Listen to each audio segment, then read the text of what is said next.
तो हेलो दोस्तों, नमस्कार। आप सभी का स्वागत है फिर से एक नए इन्फॉर्मेटिव वीडियो में। दोस्तों एसएससी की तरफ से जो है बम्पर वैकेंसी निकल कर आई है। दोस्तों CHSL 10+2 की तरफ से जो वैकेंसी एसएससी का जो निकल के आया है 10+2 12th लेवल पर जो वैकेंसी है वो निकल कर आई है। दोस्तों तो आप यहाँ पे देख सकते हैं, हमने PDF जो डाउनलोड कर लिया है, इसकी सभी चीज़ यहाँ पर बारी बारी से डिटेल्स जो आप चेक कर सकते हैं। दोस्तों इसका date of submission online form जो आपका स्टार्ट हो चुका है 8/4/2024 से, और इसका लास्ट डेट रखा गया है दोस्तों 7/5/2024 तक इसका लास्ट डेट रखा गया है।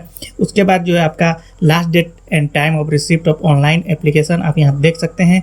उसके बाद मेकिंग ऑनलाइन पेमेंट जो है 8/5/2024 तक कर सकते हैं रात के 11 बजे तक। उसके बाद जो है आपका करेक्शन विंडो आपका 10/5/2024 से लेकर 11/5/2024 तक 11 बजे रात तक जो है आपका खुला रहेगा, तो आप करेक्शन कर सकते हैं इसके बीच में। उसके बाद schedule of Tier 1 computer based examination जो है आपका जून या जुलाई में आपको देखने को मिलेगा। उसके बाद जो है सेकेंड टीयर का जो एग्ज़ाम है वो आपको जल्दी नोटिफाई कर दिया जाएगा। दोस्तों यहाँ पर आगे बढ़ते हैं। यहाँ पर लिखा हुआ पे स्केल जो आपका है, 3 तरह के जो पोस्ट निकल के आए हैं, जो भर्तियाँ जो निकल के आई है SSC 10+2 CHSL की तरफ से, उसमें 3 तरह के पोस्ट जो है निकल कर आए हैं, जिसमें आपका लोअर डिवीज़न क्लर्क है, LDC जूनियर सेक्रेटरी असिस्टेंट। तो इसका जो है पे स्केल जो है लेवल 2 के तहत मिलेगा आपका 19,900 रुपये से लेकर 63,200 रुपये तक जो है आपको देखने को मिल सकता है इसका जो है सैलरी। उसके बाद जो सेकेंड जो पोस्ट है उस पर आपका डाटा एंट्री ऑपरेटर DEO का पोस्ट है, उसका जो पे स्केल है वो आपका लेवल 4 के तहत मिलेगा, जिसमें आपका 25,500 से लेकर 81,100 रुपये तक का जो है आपका जो है सैलरी देखने को मिल सकता है दोस्तों। और इसमें आपका लेवल 5 भी आपको देखने को मिल सकता है 29,200 से 92,300 तक रुपये का।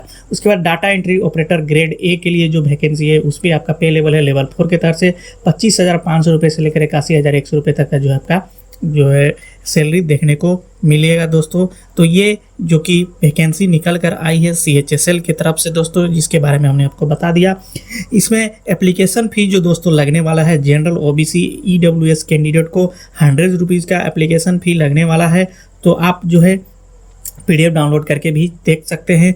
तो हमने आपको शॉर्ट में बता दिया है, आगे का प्रोसेस भी हम आपको बताते हैं दोस्तों। इसमें जनरल OBC EWS कैंडिडेट जो है उनको 100 रुपीज़ का एप्लीकेशन फ़ी लगने वाला है, और SC ST PH और फीमेल कैंडिडेट को किसी तरह का जो है एप्लीकेशन फ़ी नहीं लगने वाला है दोस्तों। तो ये है आपका जो SSC CHSL की तरफ से जो वैकेंसी निकल के आई है दोस्तों, इसके बारे में सभी जानकारियाँ। दोस्तों एज लिमिट की बात करें तो आपका मिनिमम एज कम से कम आपका 18 साल होना चाहिए, और मैक्सिमम एज जो है आपका 27 वर्ष रखा गया है। तो आप एज के लिए जो है आप चेक कर सकते हैं आपका एज कितना है, आप एज एलिजिबल है या नहीं इस पोस्ट के लिए, आप बाकी चीज़ें चेक कर सकते हैं। बाकी आगे भी हम आपको डिटेल्स में सभी चीज़ें जो है फॉर्म भर के दिखा रहे हैं, दिखाते समय आपको बताएंगे। आगे हम फॉर्म भरने वाले हैं, किस तरीके से आप भी फॉर्म भर सकते हैं बिना किसी तरह के मिस्टेक से, वो भी नए पोर्टल पर जो कि SSC ने हाल ही में लॉन्च किया है नया पोर्टल। तो उसके माध्यम से हम जो फॉर्म भर के दिखाने वाले हैं किस तरह से फॉर्म भरा जाएगा। तो आप वीडियो में अंत तक बने रहें दोस्तों। एज में आपको आगे छूट भी मिलेंगे, कौन से कैटेगरी में कितना छूट है, सभी चीज़ों के बारे में जानकारी जो है हम आपको देने वाले हैं। तो आप वीडियो में अंत तक बने रहिए दोस्तों। वीडियो में आगे बढ़ने से पहले आप सभी से एक छोटा सा रिक्वेस्ट है कि अगर आप चैनल पर पहली बार आए हैं तो चैनल को सब्सक्राइब कर लीजिए, इसी तरह के लेटेस्ट वैकेंसी के बारे में अपडेट जानने के लिए। तो दोस्तों आइए आगे बढ़ते हैं हम अपने मेन टॉपिक पे। दोस्तों इसमें टोटल वैकेंसी जो है 3712 पोस्ट पर जो है वैकेंसी निकल के आई है SSC CHSL 10+2 के लिए दोस्तों। तो दोस्तों हम ऑफिशियल वेबसाइट पर आ चुके हैं। यहाँ पर आने के बाद आपको यहाँ पर जो वैकेंसी के बारे में यहाँ पर नोटिफिकेशन है, नोटिस बोर्ड में आपको यहाँ पर दिख रहा होगा, notice combined higher secondary 10+2 level examination 2024। यहाँ पर आप PDF डाउनलोड करके सभी चीज़ें पढ़ सकते हैं। उसके बाद दोस्तों फॉर्म कैसे भरना है आगे हम बात करते हैं दोस्तों। यहाँ पे आपको दिख रहा होगा लॉगिन और रजिस्टर, तो आपको यहाँ पे क्लिक करना है। क्लिक करते हैं दोस्तों, अगर आपने OTR कर रखा है SSC का, अगर आपने OTR कर रखा है पहले से 1 टाइम रजिस्ट्रेशन कर रखा है, तो आप यहाँ पे सीधे अपना यूज़र नेम रजिस्ट्रेशन नंबर डालकर पासवर्ड डालकर आप सीधे जो है यहाँ पे लॉगिन हो सकते हैं। और अगर आपने नहीं किया है, पहली बार आप फॉर्म भर रहे हैं, तो आपको सबसे पहले यहाँ रजिस्टर नाउ पर क्लिक करना होगा। इस पर क्लिक करते ही आपको एक पेज खुलेगा, इस तरह का एक पेज खुलेगा। इसके बाद आपको कंटिन्यू करके आप जो है इस पे अपना OTR कर सकते हैं। दोस्तों हमने OTR से रिलेटेड एक स्पेशल वीडियो जो है बना रखा है कि किस तरह से आप OTR कर सकते हैं। तो आप जाकर हमारे चैनल पर चेकआउट कर सकते हैं, आपको वीडियो मिल जाएगा। या फिर आप यूट्यूब पर कहीं भी सर्च करेंगे तो आपको बहुत सारे ऐसे वीडियो मिल जाएंगे, बहुत से चैनल्स के, जिसमें आपको OTR कैसे करना है, नए पोर्टल से सभी चीज़ों की जानकारी मिल जाएगी। तो दोस्तों आइए हम सबसे पहले इसमें लॉगिन करते हैं। लॉगिन करने के बाद जो है आगे का प्रोसेस बताते हैं कैसे क्या करना है। तो दोस्तों हमने यहाँ पर रजिस्ट्रेशन नंबर डाल दिया है, उसका पासवर्ड डाल दिया है और कैप्चा भी फिल कर दिया है। तो अब हम लॉगिन पे क्लिक करते हैं। जैसे ही आप लॉगिन क्लिक करेंगे तो आपका एक पेज जो है खुलकर वेट कीजिएगा, तो आपका एक पेज जो है खुलकर इस तरह से सामने आएगा। इस पे आपका सभी डिटेल्स जो है आपको दिखाई देगा। दोस्तों हमने जो है इसको थोड़ा सा हाइड कर रखा है सिक्योरिटी रीजन से। उसके बाद दोस्तों यहाँ पे आपको सभी चीज़ें शो हो रही होगी, जो वैकेंसी जो है अभी आउट हुई है उसके बारे में, और जो वैकेंसी आप अप्लाई कर सकते हैं आपके एलिजिबिलिटी के अनुसार, वो सभी चीज़ें यहाँ पर दिखाई देगा। तो दोस्तों जैसे कि आप यहाँ पर देख पा रहे हैं 2 वैकेंसियाँ हैं, जिसमें आपका जूनियर इंजीनियरिंग मैकेनिकल जो है उस पोस्ट पे, और यहाँ पर जो हाल ही में वैकेंसी निकल के आई है combined higher education secondary level 10+2 examination. तो हमको इसके लिए अप्लाई करना है, तो आपको इस पे अप्लाई वाले बटन पे क्लिक करना है। क्लिक करते ही आपको इस तरह से एक पेज ओपन होगा। उसके बाद यहाँ पर आप सभी चीज़ें देख सकते हैं, इंस्ट्रक्शन दिया हुआ है। फॉर्म भरने से पहले परीक्षा का नोटिस अवश्य पढ़ लें, सभी चीज़ें यहाँ पर देख सकते हैं। उसके बाद फुल फॉर्म पर आपको आगे क्लिक करना है। क्लिक करते हैं इस तरह से आपका जो है सभी डिटेल्स जो है आपका यहाँ पर निकल कर आ जाएगा। दोस्तों यहाँ पर इंफॉर्मेशन दिया हुआ है कि सीरियल नंबर 1 से लेकर 18 तक आपका जो ऑटोमेटिक जो है आपने जो OTR कर रखा है या आपने करेंगे, उस सभी चीज़ों का डिटेल जो यहाँ पर ऑटोमेटिक आ गया है। तो आप इसमें आपको दोबारा से नहीं भरना होगा। तो हम देख लेते हैं पूरा यहाँ पर सभी चीज़ें सीरियल नंबर 18 तक। उसके बाद हम सभी देखने के बाद जो है आप यहाँ पे नेक्स्ट पे क्लिक करेंगे। नेक्स्ट पर क्लिक करते ही आपको यहाँ पर इस तरह से पेज खुलेगा, ओके सक्सेस। तो आप ओके पे क्लिक कीजिए। ओके पे क्लिक करते ही आप फिर से एक नया पेज खुल के ऊपर आएगा, जिसमें आपका एजुकेशनल डिटेल्स के बारे में मांगा गया है। तो आप यहाँ पर देख सकते हैं आपका हाईएस्ट एजुकेशनल क्वालिफिकेशन मांगा गया है। तो आपका हाईएस्ट जो एजुकेशनल क्वालिफिकेशन है आप यहाँ पर देख सकते हैं, matriculation, 10th, 12th, diploma, graduation. तो आपने जो कर रखा है उस पर आपको क्लिक करना है। तो आप जैसे यहाँ पर जो है आपका हाईएस्ट क्वालिफिकेशन जो सिलेक्ट हो जाएगा। नेक्स्ट जो यहाँ पर लिखा हुआ है details of qualifying educational qualification, तो यहाँ पे आपको सिलेक्ट करना है 12th स्टैंडर्ड पर यहाँ वैकेंसी आई है CHSL 10+2 पर। तो आप 12th अगर आपने कर रखा है तो उसको आप सेलेक्ट कर दीजिए, या फिर आप इक्विवेलेंट टू 12th स्टैंडर्ड, अगर आपने 10th के बाद अगर आपने डिप्लोमा डायरेक्ट कर रखा है तो भी आप इसके लिए एलिजिबल है। आप उस पर क्लिक करके आप आगे बढ़ सकते हैं। तो हमने 12th स्टैंडर्ड कर रखा है तो 12 पे हम क्लिक करते हैं। उसके बाद यहाँ पर एजुकेशनल क्वालिफिकेशन स्टेटस के बारे में पूछा गया है कि यहाँ पर आप पास हैं या अपीयर हैं, तो उसके बारे में बताता है। तो आप पास हैं तो पास बताइए। उसके बाद पासिंग ईयर के बारे में पूछा गया है, तो आपको यहाँ पर पासिंग ईयर अपना बताना है कि आप कौन से ईयर में पास हुए हैं, उसको आपको सेलेक्ट करना है। उसके बाद आगे आपको लिखा हुआ स्टेट या यूटी ऑफ बोर्ड यूनिवर्सिटी, आपने किस बोर्ड से पास किया है उसका स्टेट जो सिलेक्ट करना है, कौन से राज्य से आपने जो है 12th पास कर रखा है उसके बारे में यहाँ पर डिटेल्स बताना है। तो आप उसको सिलेक्ट कर लीजिए। दोस्तों आगे बढ़ते हैं। तो नेम ऑफ बोर्ड या यूनिवर्सिटी, तो आपको अपना नेम ऑफ बोर्ड या यूनिवर्सिटी के बारे में बताना है कि आपने किस बोर्ड, आपका जो जिससे आपने पढ़ाई किया हुआ उसका बोर्ड क्या है। तो हमने जहाँ पे पढ़ाई किया है उसके बारे में हम यहाँ पर सिलेक्ट करते हैं। उसके बाद आगे बढ़ते हैं। उसके बाद यहाँ आपको अपना रोल नंबर डालना होगा, तो हम रोल नंबर भी यहाँ पर फिल कर लेते हैं। तो दोस्तों उसके बाद आप जो है यहाँ पे अपना रोल नंबर को फिल कर लीजिए। फिल करने के बाद आपका आगे यहाँ पर परसेंटेज पूछा गया है और CGPA पूछा गया है। तो दोस्तों अगर आपका जो मार्कशीट में परसेंटेज में दिया हुआ तो आप परसेंटेज सेलेक्ट करेंगे, और अगर आप CGPA पे दिया है तो CGPA सेलेक्ट करेंगे। दोनों में से कोई एक सिलेक्ट करेंगे तो दूसरा जो है ऑटोमेटिक हाइड हो जाएगा, उसमें आप नहीं डाल पाएंगे। तो दोस्तों जैसे कि आप यहाँ पर परसेंटेज में सिलेक्ट करते हैं तो CGPA यहाँ पर ऑटोमेटिक हाइड हो जाएगा, इसमें आपका किसी तरह का जो है नहीं खुलेगा। तो हम दोस्तों यहाँ पर सिलेक्ट कर लेते हैं। उसके बाद आप दोस्तों आगे यहाँ सेव और नेक्स्ट पर क्लिक करते हैं। सेव एंड नेक्स्ट क्लिक करते ही आपका यहाँ पर सक्सेस दिखाएगा, और उसके बाद ओके पे क्लिक कीजिए। ओके पे क्लिक करते ही आपको फिर से यहाँ पर एक एडिशनल इन्फॉर्मेशन के बारे में मांगा गया है।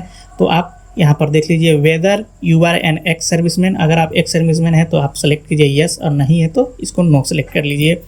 उसके बाद वेदर एज रिलैक्सेशन के बारे में पूछा गया है, तो आपका जो एज अगर जितना मांगा गया उससे कम है तो आप यहाँ पर सेलेक्ट कर सकते हैं, और सेलेक्ट करके आप बता सकते हैं कि किस कैटेगरी के लिए आप जो है एज रिलैक्सेशन चाहते हैं। अगर आप SC कैटेगरी के हैं तो आपको 5 ईयर्स का मिलेगा, और ओबीसी है तो 3 ईयर्स। इस तरीके से आप जो है एज के बारे में भी आप सिलेक्ट कर सकते हैं।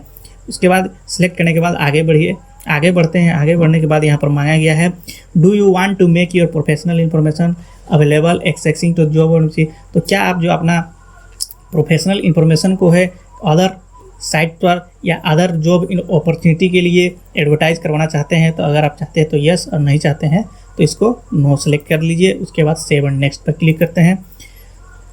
सेव एंड नेक्स्ट क्लिक करते हैं, फिर से आपका जो है यहाँ पर सक्सेस हो जाएगा। उसके बाद ओके पे क्लिक कीजिए। ओके पे क्लिक करते ही आपका यहाँ जो नेक्स्ट इन्फॉर्मेशन मांगा गया है वो आपका एग्ज़ाम सेंटर को लेकर है। तो आप यहाँ पे सिलेक्ट कर लीजिए। यहाँ पे आपका 3 तरह के एग्ज़ाम सेंटर यहाँ पे है, आप 3 एग्ज़ाम सेंटर जो है सिलेक्ट कर सकते हैं। तो आप बारी बारी से यहाँ पे सिलेक्ट कर लीजिए आप अपना एग्ज़ाम सेंटर कहाँ पे चाहते हैं।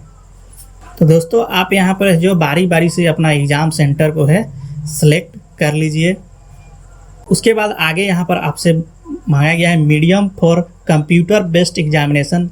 सीबीटी जो है आपका जो एग्ज़ाम होगा कंप्यूटर बेस्ड, वो आप किस मीडियम में देना चाहते हैं, हिंदी, इंग्लिश और यहाँ बंगाली, गुजराती सभी तरह की भाषाएं हैं। तो आप जिस लैंग्वेज में अपना कंप्यूटर बेस्ड एग्ज़ाम देना चाहते हैं सीबीटी, वो आप इस पर क्लिक कर सकते हैं, उसको सेलेक्ट कर सकते हैं लैंग्वेज। उसके बाद वेरीफाई मीडियम कंप्यूटर बेस्ड, तो यहाँ पर वेरीफाई करना है फिर से आपका। उसके बाद मीडियम फॉर टाइपिंग टेस्ट, आप जो टाइपिंग टेस्ट होगा दोस्तों एलडीसी का जो यहाँ फॉर्म निकल के आया, इसमें आपका टाइपिंग टेस्ट मांगा गया है। तो आपका टाइपिंग टेस्ट होगा वो किस लैंग्वेज में होगा, हिंदी में या इंग्लिश में, तो आप इसको सेलेक्ट कर लीजिए आप जिसमें भी चाहते हैं टाइपिंग टेस्ट देना। उसके बाद इसको फिर से वेरीफाई कर लीजिए।